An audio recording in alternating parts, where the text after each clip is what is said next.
Norwegians bound for foreign shores were queuing for their red passports on the sunny side of the enormous room.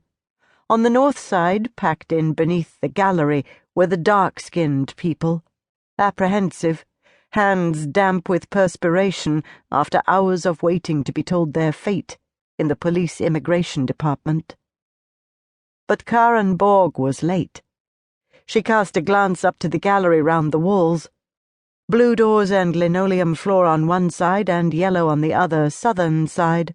On the west side, two tunnel-like corridors in red and green disappeared into nothingness. The atrium extended 7 floors in height. She would observe later how wasteful the design was. The offices themselves were tiny. When she was more familiar with the building, she would discover that the important facilities were on the 6th floor, the commissioner's office and the canteen, and above that, as invisible from the foyer as the Lord in his heaven, was the special branch. Like a kindergarten, Karen Borg thought as she became aware of the color coding. It's to make sure everyone finds their way to the right place. She was heading for the 2nd floor, Blue Zone. The 3 lifts had conspired simultaneously to make her walk up the stairs. Having watched the floor indicators flash up and down for nearly 5 minutes without illuminating ground, she had allowed herself to be persuaded. She had the 4-figure room number jotted on a slip of paper. The office was easy to find. The blue door was covered in paste marks where attempts had been made to remove things, but Mickey Mouse and Donald Duck had stubbornly resisted and were grinning at her with only half their faces and no legs. It would have looked better if they'd been left alone. Karen Borg knocked. A voice responded and she went in.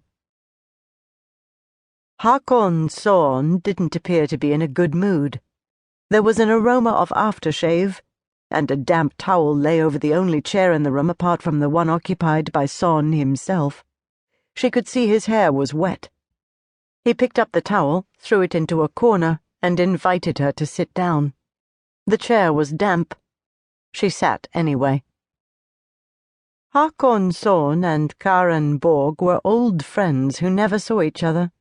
They always exchanged the customary pleasantries like, "How are you? It's been a long time. We must have dinner one day."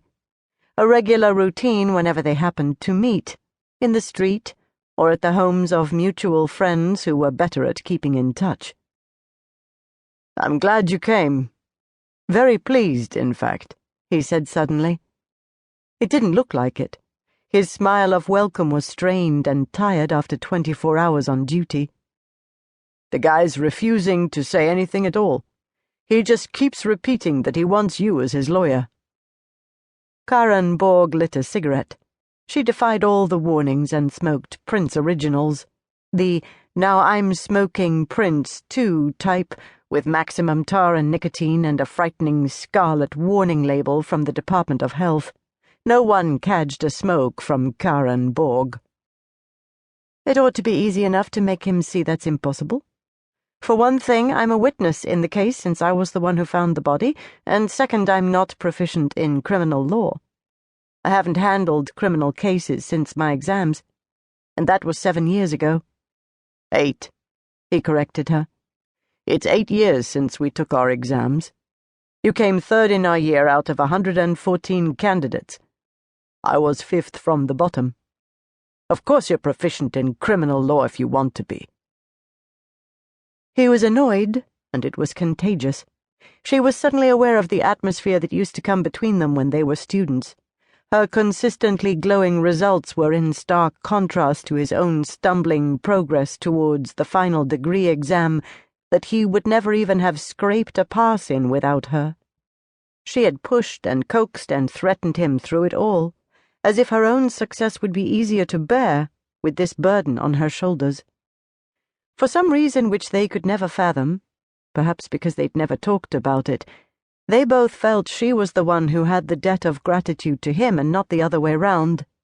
It had irritated her ever since, this feeling of owing him something.